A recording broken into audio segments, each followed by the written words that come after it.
Dan Hardy was talking about Carlos Condit. Now, Dan Hardy has been flirting with the idea of coming back. And not just here, like when you see him, you can tell the guy's spending some time in the gym. I mean, just when you see him, you can tell his physical shape. But he has been floating this idea, waiting to see if you, the fans, or some opponent calls him out or what the promotion thing. I mean, that's just kind of the first step. You kind of share your idea publicly, right? It's kind of your way of dipping your toe in the pool. And he's been flirting with the idea for a year and maybe more. So I got a question for you. I'll tell you a quick story. The question after the story is just real simple. Do you want to see Dan come back and fight? And I'm a little bit torn on it. I liked when Dan Hardy fought. I had some good memories, like his title fight, for example, with GSP was a big deal.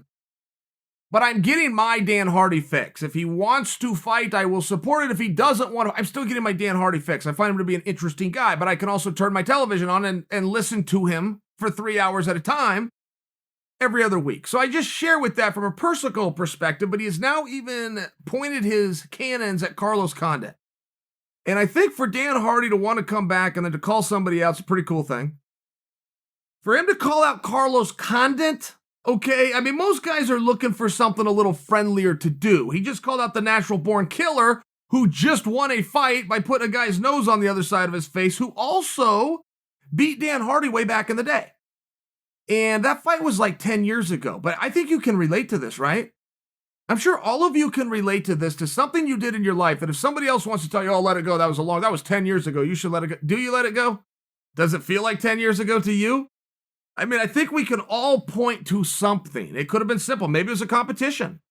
Maybe it was, I should have, fill in the blank, but you would have done it different. And it really doesn't matter how much time goes by.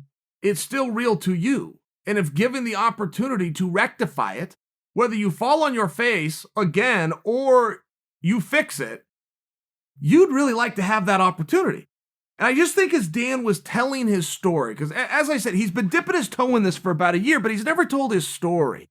Why, Dan? It's not a cash grab for Dan. Dan has a job. Dan's always had a job. So why are we coming back? So one part that he's kind of left out about this, right? I mean, even Conor, when he got back on track a year ago, said, I was off track outside of this. Having a match to focus on and doing this the right way, the way I used to, this is what keeps me straight. Keep me busy. Okay, great. Simple story, but I take you at your word.